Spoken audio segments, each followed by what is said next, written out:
Imagine growing up with a simple promise about life. Work hard in school, get a good education, build a stable career, and you'll live better than the generation before you. For decades, that formula felt almost guaranteed. Parents believed it, teachers repeated it, society built an entire narrative around it. Millennials followed that story faithfully. They studied longer, earned more degrees, and chased the path they were told would lead to stability. But by the time they reached adulthood, the world had changed. Housing prices soared, student debt exploded, and secure careers became harder to find. In fact, millennials became the first generation in modern history expected to be financially worse off than their parents. So how did the generation raised to believe in unlimited potential become the generation most associated with burnout? To understand millennials, you have to look at the environment they grew up in. During the 1980s and 1990s, parenting and education were strongly influenced by what psychologists called the self-esteem movement. The central belief was simple: confident children would grow into successful adults. Parents were encouraged to constantly reinforce their children's sense of worth. Schools began focusing heavily on encouragement and positive feedback. The message repeated throughout childhood was clear: you can be anything you want to be. Effort was praised, confidence was celebrated, and many classrooms adopted participation trophies as a symbol that everyone's contribution mattered. These ideas came from good intentions. Adults wanted children to grow up feeling capable rather than discouraged. But this environment also shaped a very specific psychological expectation about how life should work. Psychologist Jean Twenge later studied this generation and found something fascinating. Millennials tend to score higher than previous generations on measures of narcissism. Yet they also report higher levels of anxiety and depression. That creates a strange psychological tension, a generation raised to feel special, while often feeling like they somehow failed. Imagine believing the world was full of opportunity, only to discover the rules had quietly changed just as your adult life began. Then came the moment that changed everything: the financial crisis of 2008. For many millennials, this was the exact moment they were stepping into adulthood. They were graduating from college, entering the job market, and expecting to begin the stable careers they had been preparing for their entire lives. Instead, they walked straight into one of the worst economic downturns in decades. Companies stopped hiring, entry-level jobs disappeared almost overnight. Many graduates suddenly found themselves competing for positions that required years of experience they simply didn't have. At the same time, the cost of education had already been climbing rapidly. Tuition had increased far beyond what previous generations faced, leaving many millennials with massive student loan debt before they even started their first real job. When you compare this with earlier generations, the difference becomes striking. College used to be far cheaper relative to income. Career paths were more stable, and long-term employment was more common. Housing was also dramatically more affordable, allowing young adults to buy homes and build financial security much earlier in life. Millennials entered a completely different reality. Psychologists describe this kind of experience as cognitive dissonance. In simple terms, it happens when reality contradicts the beliefs you were taught about how the world works. Millennials didn't just face financial hardship. What they experienced was something deeper: the sudden collapse of the roadmap they had been given for how success was supposed to happen. Another major shift shaping millennials happened quietly, almost in the background of everyday life: the rise of social media. Facebook launched in 2004, followed by Instagram in 2010. Unlike younger generations who encountered these platforms as children, millennials experienced them during a particularly sensitive stage of life: young adulthood. This meant that many millennials were still forming their identities. At the same time, social media was redefining how people presented themselves to the world. Personal milestones, relationships, careers, and achievements suddenly became content to be shared, liked, and compared. Psychologically, this introduced a new dynamic. Identity was no longer shaped only by personal experiences or close social circles. It was increasingly influenced by online audiences and the constant visibility of other people's lives.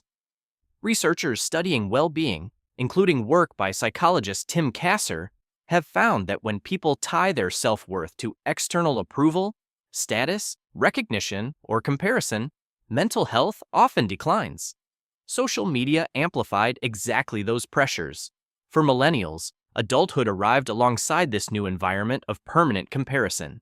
Achievements were visible, failures felt more public, and everyday life became part performance.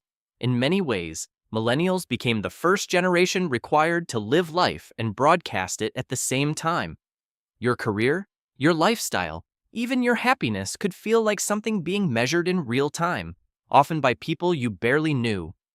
Another defining feature of the millennial experience is the delay of traditional adulthood milestones. In previous generations, the path into adulthood followed a fairly predictable sequence. Finishing school, starting a stable job, buying a home, getting married, and eventually raising children. For many millennials, however, this timeline has shifted dramatically. Marriage rates have been delayed. Home ownership has become harder to achieve. Many people are postponing having children or reconsidering whether it is financially possible at all. Importantly, this does not mean millennials no longer value these milestones. Surveys consistently show that most still want stable relationships, homes of their own, and families. The difference is that structural barriers make those goals much harder to reach. Housing prices in many cities have risen far faster than wages. Job markets have become less predictable, with contract work and short-term employment replacing long-term stability. On top of that, many millennials are carrying significant student debt, which makes saving for major life steps even more difficult. Psychologists describe the stress created by this kind of prolonged uncertainty as allostatic load. It refers to the strain placed on the body and mind when someone remains in a constant state of adaptation to stress over long periods of time. As a result, many millennials describe a strange feeling, like they are still waiting for their real adult life to begin, except the waiting room keeps getting more expensive every year. For a long time, society operated under a simple promise. If you studied hard, earned a degree, and committed yourself to a career, stability would follow. This idea shaped the expectations of millions of young people. Education was supposed to be the gateway to financial security and upward mobility. Millennials believed in that promise more than most. Many pursued higher education in record numbers, investing years of effort and often significant debt in the belief that it would lead to stable careers. But by the time they entered the workforce, the labor market had changed dramatically. The traditional employment model had already begun to shift. Long-term corporate loyalty was fading. Pensions were disappearing. Stable career ladders were being replaced by short-term contracts, freelance work, and what became known as the gig economy. Unpaid internships also became common, asking young graduates to gain experience without financial security. Psychologists describe this kind of shock as schema disruption. A schema is the mental framework people use to understand how the world works. When reality suddenly contradicts that framework, the result can be confusion, frustration, and a deep reassessment of trust. For millennials, the disruption happened on a large scale. Many began to question institutions that once seemed reliable. Corporations, education systems, even long-standing economic assumptions. This helps explain a strange combination often seen in the generation. Millennials still believe systems should work fairly and efficiently. At the same time, their experiences have made them deeply skeptical that those systems actually do. One of the most common criticisms aimed at millennials is that they change jobs too often. They are often described as disloyal employees who refuse to stay with one company for long. But this stereotype ignores a crucial detail. The workplace itself had already changed before millennials ever entered it. For previous generations, long-term employment with a single company was far more common. Workers could expect stable career paths, predictable promotions, and retirement benefits such as pensions. Over time, however, corporate structures began shifting. Mass layoffs became a normal business strategy. Lifetime employment quietly disappeared, and many companies reduced benefits that once made long-term loyalty worthwhile. Millennials stepped into this environment after those changes had already taken place. Instead of adapting to a stable system, they adapted to an unpredictable one. If companies could restructure, downsize, or replace workers at any moment, staying in one place no longer guaranteed security. As a result, workplace values began to shift. Many millennials started prioritizing flexibility, meaningful work, and a healthier balance between career and personal life. In that context, job hopping looks less like irresponsibility and more like adaptation. Millennials didn't suddenly abandon loyalty. They simply stopped offering unconditional loyalty to systems that had already stopped offering long-term stability. Another defining feature of millennials is their relationship with mental health. Compared with earlier generations, they have played a major role in normalizing conversations about therapy, anxiety, and burnout. Topics that were once considered private struggles or personal weaknesses are now openly discussed in workplaces, universities, and online communities. This shift has changed the cultural conversation around mental health.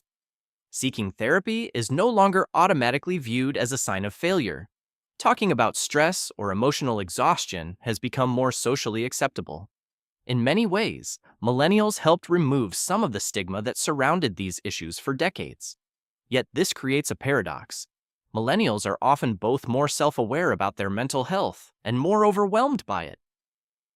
Several factors contribute to this tension. Economic pressure continues to shape many aspects of daily life, from housing costs to career uncertainty. Constant access to information also creates a sense of overload, where global crises and personal responsibilities collide in a non-stop stream of updates. Social comparison through digital platforms adds another layer of pressure, while concerns about climate change and long-term stability contribute to what some researchers now call climate anxiety. The important point is this: millennials did not invent anxiety. What they did change was the willingness to talk about it openly and treat it as a real and shared human experience. When you step back and look at the full picture, the psychology of millennials begins to make more sense. This generation grew up with high expectations about what life would look like. Yet they entered adulthood during economic instability, rising costs, and an uncertain future. At the same time, social media introduced constant comparison, while milestones like homeownership or financial security became harder to reach. So society often asks a simple question: why are millennials so stressed? But psychology suggests we might be asking the wrong question. A better one might be this: how do people react when the world changes faster than the rules they were taught to follow? Millennials may not simply be the burnout generation. If you enjoyed this video, please like and subscribe to the channel. Thanks for watching, and see you in the next video.